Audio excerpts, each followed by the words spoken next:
네, 그래서 우리가 지금까지 수력과 풍력을 이용해서 어떻게 전기 에너지를 얻을 수 있는지에 대해서 살펴보았고요.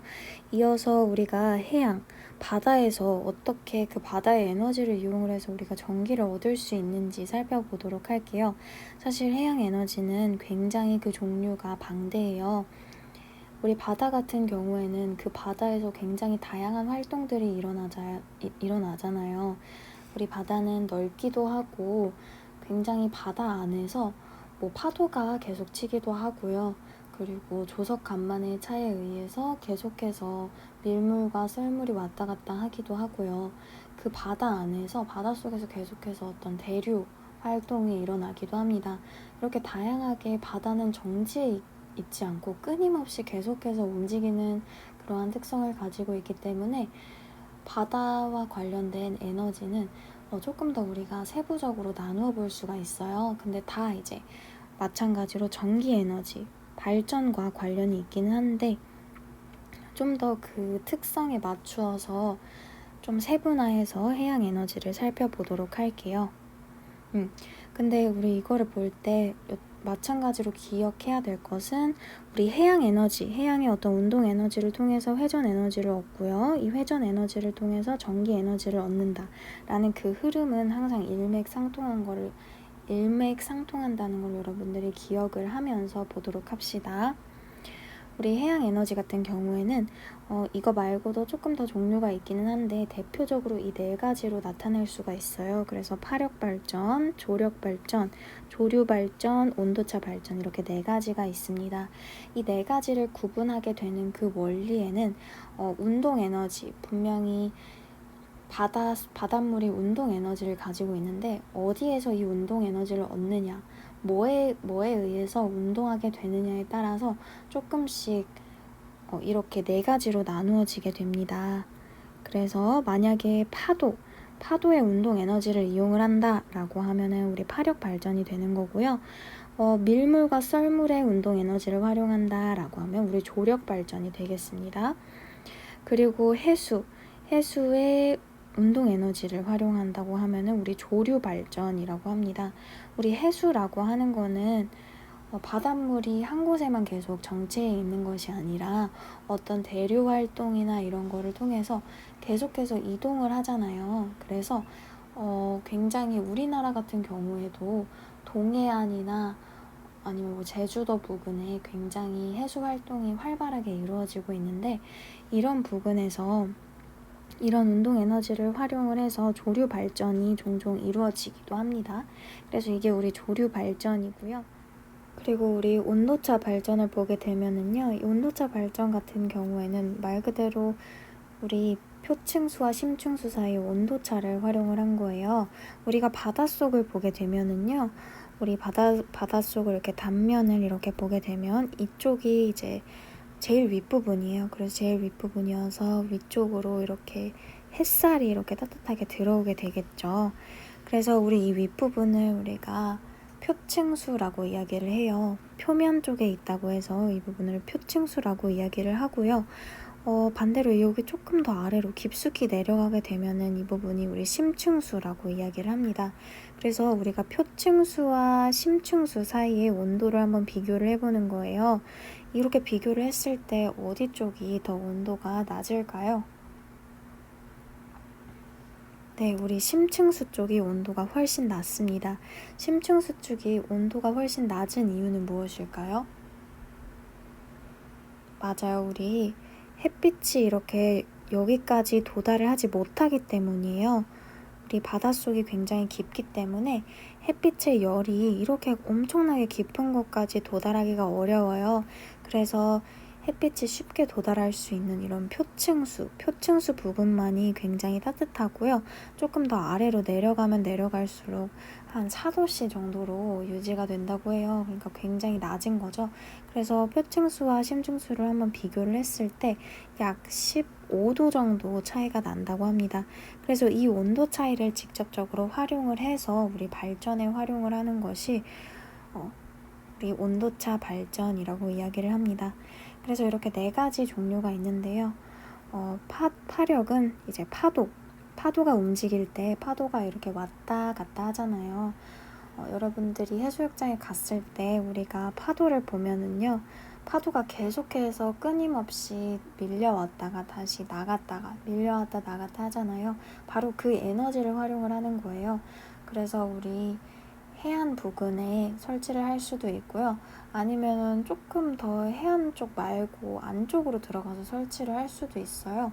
해안 쪽 말고도 이렇게 조금 더 안쪽으로 들어가도 이 파도가 계속해서 위아래로 치는 거거든요. 파도가 계속해서 이제 바람을 따라서 위아래로 이렇게 치기 때문에 그러한 에너지를 우리가 계속해서 그거를 이제 회전 에너지로 바꾸어서 활용을 할 수 있는 게 우리 파력 발전입니다. 그래서 이 부분은 우리가 뒤에 영상을 통해서 조금 더 자세하게 여러분들이 확인을 해보도록 할게요. 그리고 이제 조력 발전이 있습니다. 우리 조력 발전 같은 경우에는 밀물과 썰물의 에너지를 활용을 하는 거예요. 그래서 우리가 보면은 밀물과 썰물 같은 경우에는 여러분들이 많이 과학 시간에 아마 배웠을 거예요. 그죠? 그래서 우리 밀물과 썰물 같은 경우에는 왜 이런 밀물과 썰물이 발생을 하냐라고 하면은 지구, 그리고 달, 태양 이 세 개 관계에서 이제 인력이 작용하기 때문에 서로 이제 끌어당기는 상호작용에 의해서 발생을 하는 것이 밀물과 썰물입니다. 그래서 어떠한 공간에 우리가 바다가 있을 때 바다 쪽에 갑자기 물이 확 쓸려져 나가는 현상이 있어요. 그래서 확 쓸려져 나갔을 때 그 남는 공간이 있죠. 원래는 바닷물이 계속 차 있다가 얘가 썰물에 의해서 물이 확 썰려서 나가면은 그 남는 자리가 이제 갯벌이 되는 거잖아요. 그래서 이제 우리가 갯벌에 가서 이렇게 썰물이 왔을 때 갯벌이 보이니까 그때 갯벌에 가서 재밌게 놀다가 밀물이 다시 밀려오기 전에 우리가 밖으로 나와야죠. 안 그러면 큰일 나죠. 그죠? 그래서 그러한 방식으로 이제 밀물과 썰물을 우리가 많이 본 적이 있을 텐데 바로 그때의 그 바닷물의 운동 에너지를 우리가 직접적으로 활용을 하는 거예요. 그래서 보면은 우리가 바닷물이 이렇게 이쪽이 해안가라고 생각을 하고 바닷물이 이렇게 쫙 차 있다고 생각을 해봅시다. 그럼 이렇게 바닷물이 차 있는 상황에서 얘가 밀물에 의해서 밀물이 밖으로 썰물이 이제 밖으로 이제 이렇게 물이 빠져나가는 현상이죠. 갑자기 썰물이 왔어요. 그래서 이 물이 밖으로 이렇게 밖으로 빠져나갑니다. 우리가 이 바닷물이 밖으로 확 쓸려져 나갈 때 여기에 댐을 설치해 놓고 댐의 문을 완전히 닫습니다. 이렇게 댐의 문이 있으면 얘를 굳건히 닫아요. 그러면은 이렇게 밀물이 이렇게 밖으로 빠져나갔을 때 이쪽 공간에는 아무것도 남아있지 않고 이쪽 공간에 여기 어디에 이렇게 밀물이 이렇게 나가 있었겠죠. 그러다가 썰물이 이렇게 밖으로 나가 있겠죠. 그러다가 이제 밀물이 왔어요. 물이 다시 이쪽으로 들어오는 현상이죠. 해안가 쪽으로 다시 물이 밀려오는 현상이에요. 그래서 이렇게 밀물이 다시 왔어요. 다시 밀물이 들어왔을 때도 여기에 문은 굳건히 닫혀 있습니다. 그렇게 되면은 여기 위로 이렇게 물이 이렇게 찰랑찰랑 쌓여 있겠죠. 반면에 이쪽은 마찬가지로 물이 없고요. 그럼 이런 상황에서 우리 이 모습 어디서 많이 봤던 모습 아닌가요? 우리 수력 발전에서도 많이 봤던 모습이죠. 우리 여기 이쪽에는 굉장히 물이 많이 저장이 되어 있고 이쪽에는 물이 없어요. 이때 이쪽에 저장된 에너지를 뭐라고 할 수 있을까요? 이쪽에 위치 에너지가 저장이 되어 있다고 우리가 이야기를 할 수 있겠죠. 이렇게 위치 에너지가 여기에 저장이 되어 있는 상태에서 이 수문을 열었습니다. 수문을 개방을 하게 되면은 여기에 있던 위치 에너지를 가진 이 물들이 이쪽으로 이렇게 빠져나오려고 할 거예요. 빠져나오면서 위에 있던 에너지가 아래로 내려오면서 운동 에너지로 바뀌고요. 운동 에너지로 바뀌면서 이 밖으로 굉장히 큰 운동 에너지를 가지고 이 부분을 통과하게 됩니다. 그럼 우리가 아까 수력 발전에서와 마찬가지로 이 부분에 우리가 어떤 터빈이나 수차를 설치한다고 생각을 해보세요. 그러면 얘가 이렇게 빠져나갈 때 수차가 열심히 돌겠죠. 이 물의 위치 에너지가 운동 에너지로 변했으니까 이 운동 에너지에 의해서 이 수차가 굉장히 열심히 돌 겁니다. 그럼 우리가 회전 에너지를 얻고요. 이 회전 에너지를 통해서 전기 에너지를 얻을 수가 있게 되는 거겠죠. 그래서 이 물은 이제 내려오고 다 열렸으니까 물은 다 내려오고 이렇게 물이 가득 차 있는 상황이겠죠. 그러면 이제 발전이 끝나는 겁니다. 이렇게 다 이렇게 물이 그대로 차 있으면 발전이 당연히 끝나겠죠. 더 이상 이렇게 오고 갈 물이 없기 때문에. 그러한 식으로 일시적으로 우리가 하루에 2번 정도만 발전을 할 수 있는 게 우리 조력 발전입니다. 그래서 이렇게 조력 발전이 이루어지고 그러면 조류 발전 이어서 보도록 할게요. 우리 조류 발전은 아까도 이야기했다시피 이렇게 바닷물이 계속해서 움직이는 그러한 특성을 가지고 있는데요. 이렇게 바닷물이 계속해서 움직일 때 바닷물이 한 곳이 아니라 계속해서 움직일 때 특히 많이 움직이는 그런 부근에 우리가 프로펠러나 아니면 수차를 설치해 두어서 그 길목에 수차를 이렇게 회전시키면서 얘가 움직일 수 있도록 한 것이 조류 발전입니다. 그래서 얘가 항상 그쪽으로 항상 같은 방향으로 이렇게 해류가 흐른다고 여러분들이 생각을 해보세요. 어떤 동해안 쪽에 계속 같은 방향으로 이렇게 해류가 흘러요. 항상 그렇게 흐르는데 그때 여기 이쪽 부분에 그 길목에 프로펠러를 설치합니다. 그러면은 얘가 계속 움직일 때마다 프로펠러를 돌리겠죠. 그러면서 그러한 과정에서 마찬가지로 전기 에너지를 우리가 얻을 수가 있게 될 거예요. 자, 그리고 마지막으로 온도차 발전입니다. 우리 온도차 발전 같은 경우에는 좀 그림을 그려볼 건데요.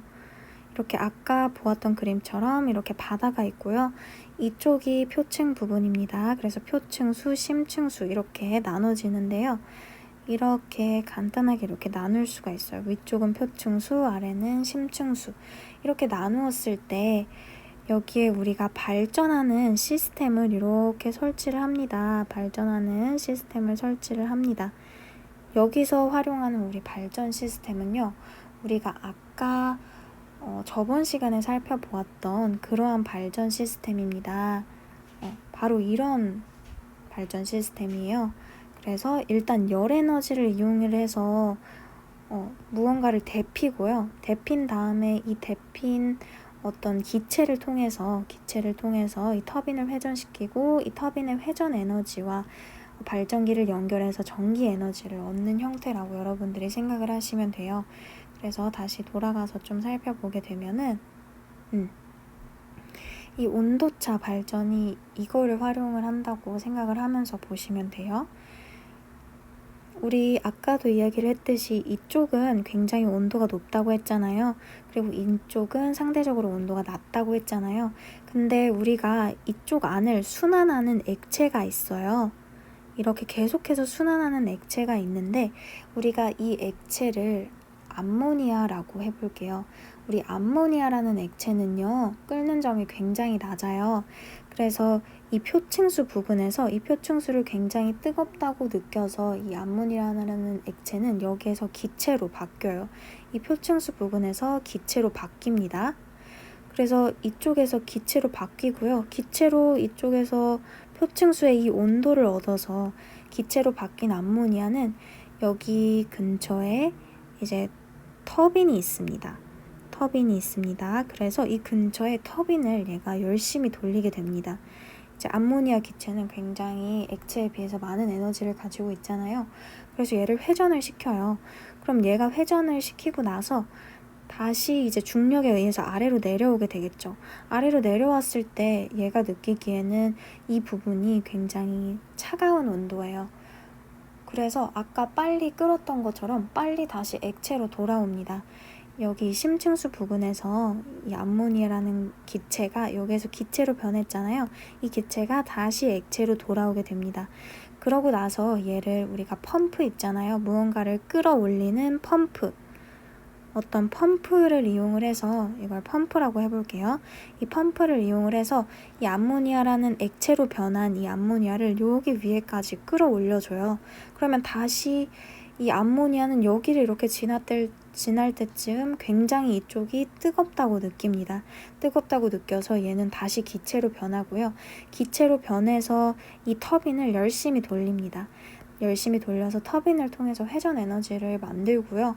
그러고 나서 다시 또 중력에 의해서 아래로 내려오겠죠. 아래로 내려오면 마찬가지로 여기가 이제 심층수 부근이라고 했잖아요. 그래서 여기가 굉장히 차갑다고 느껴서 얘는 다시 액체로 변해요. 그래서 액체로 변했다가 펌프를 만나서 다시 올라가서 여기쯤 오면은 또 얘가 더워서 기체로 변하죠. 기체로 변했다가 다시 돌아와서 액체로 변하고 하는 이 과정을 계속해서 반복을 하는 거예요. 아까 우리가 살펴본 것처럼 아까 우리가 화력 발전이나 원자력 발전 같은 경우에는 우리가 별도의 열 에너지를 막 이렇게 투입을 해줘야 됐어요. 하지만 여기에 이 암모니아라는 이 액체는 특별히 이 표층수의 온도에서도 얘는 그냥 여기에 존재할 뿐인데 얘를 덥다고 느껴요. 얘를 열 에너지로 받아들이는 거예요. 우리는 아무것도 열을 가해준 게 없는데 이 암모니아라는 액체는 이 온도를 열 에너지로 이렇게 느끼기 때문에 얘가 기체로 변할 수가 있게 되는 거죠. 그러니까 우리가 별도로 열 에너지를 공급을 하지 않아도 자연 상태에서 열 에너지를 얻을 수 있어서 이 열 에너지를 통해서 얘가 기체로 변하고요. 이 기체로 변한 애가 이제 열심히 운동 에너지를 가지고 있으니까 그 운동 에너지를 통해서 이렇게 회전 에너지를 얻고요. 이 회전 에너지를 통해서 최종적으로 여기 뒤에 이제 발전기가 연결이 되어 있겠죠. 전기를 얻을 수가 있게 되는 겁니다. 그러니까 우리는 별도의 열 에너지를 투입해주지 않았는데도 그냥 이 본래의 표층수와 심층수 사이의 이 온도 차이에 의해서 발전이 이루어질 수 있는 거죠. 그래서 이러한 방식으로 이제 발전이 되는 게 온도차 발전이라고 하는 거고요. 이렇게 우리가 4가지 해양 에너지를 이용한 발전을 확인해 보았습니다. 그래서 여러분들이 영상을 통해서 지금까지 배운 내용들을 정리해보는 시간을 가져보도록 하겠습니다. 네, 1시간 동안 모두 고생하셨습니다.